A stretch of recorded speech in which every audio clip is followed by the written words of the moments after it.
Good evening, everyone. Thank you for listening to this broadcast. I'm Sid Jackson. As I take my text from the book of Genesis, stay blessed as I share the word of God with you people, as I encourage us in the word of God. Stay tuned. This is the story of Noah.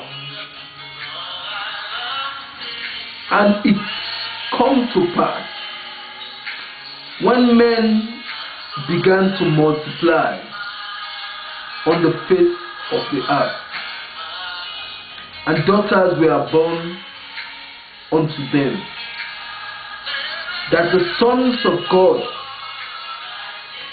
saw the daughters of men, that they were fierce, and they took them wives of all which they chose. And the Lord said, My spirit shall not always strive with man, for that he also is flesh. Yet his days shall be 120 years. There were giants in the earth in those days. Here comes the time when the sons of God came down to earth and begin to have affairs with man, and they were producing giants. So the wickedness of man was grieving God.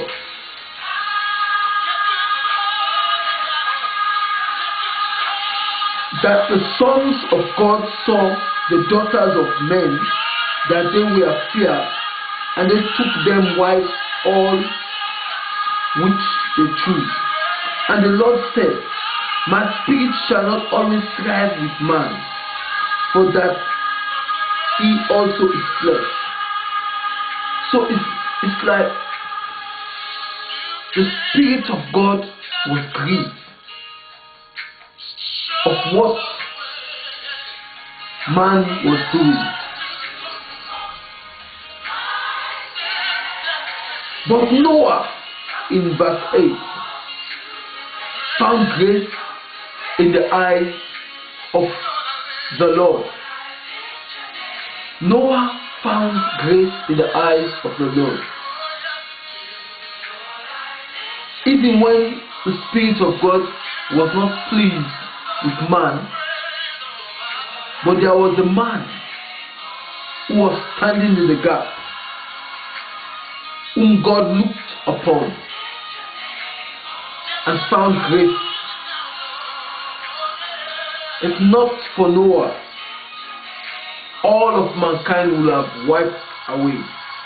But because of Noah was standing in the gap, was a righteous man, God found grace upon Noah.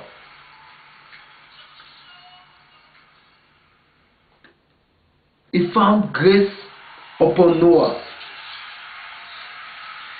That's how sometimes our relatives, friends, the nation as a whole will be so evil and wicked in the eyes of God. But because you and I stand in the gap for our parents, that wickedness which have come in the eyes of God, because of you standing in the gap for your parents,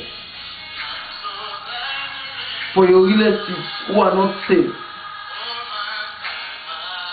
God will have mercy on them. He will found grace and forgive their sins. So this wickedness grieved God. But because of Noah, God found grace upon Noah and decided to spare Noah and his family. He spoke to Noah.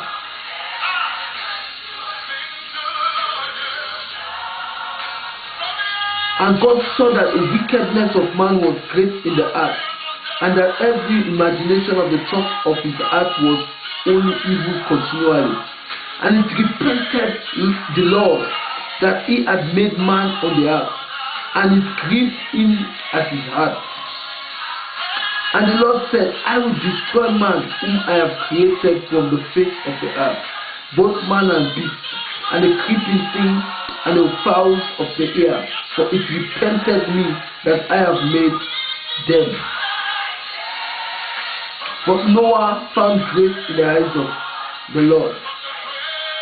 And the Lord spoke to Noah. He said, make thee an ark of copper, wood, rooms shalt thou make in the ark,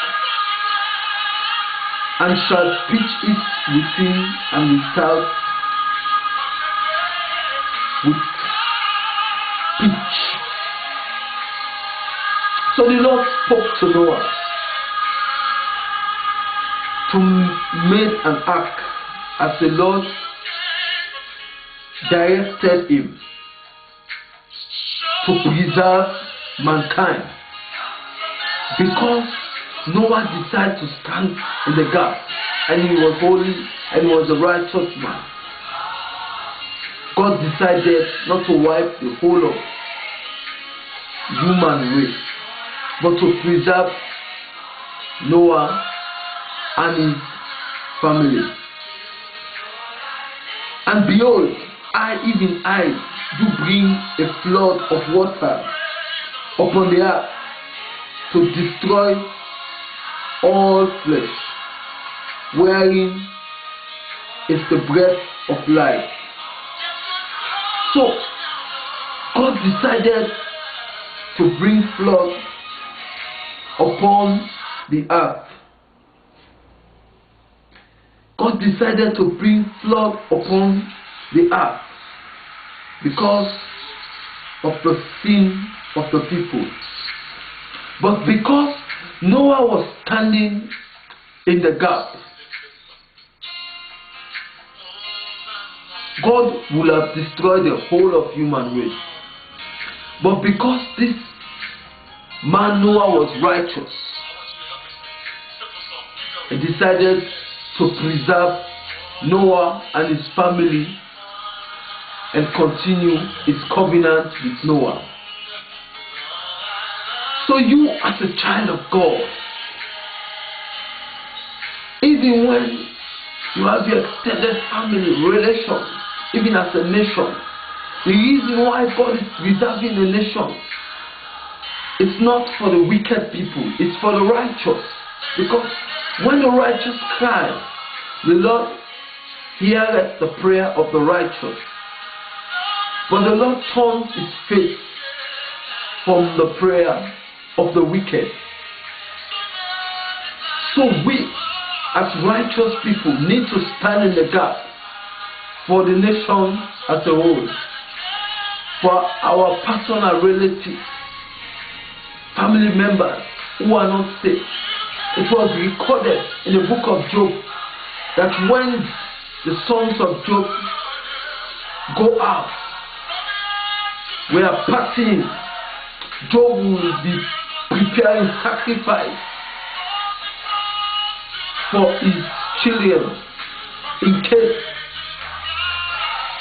they fall into sin. That sacrifice will be an atonement for their sin. So we should continue to stand in the gap for our loved ones, for our parents who are not saved. Continue to stand in the gap and continue to pray. Thank you, Lord, for this word. I hope you have been blessed. Andrew Jackson. Cheers.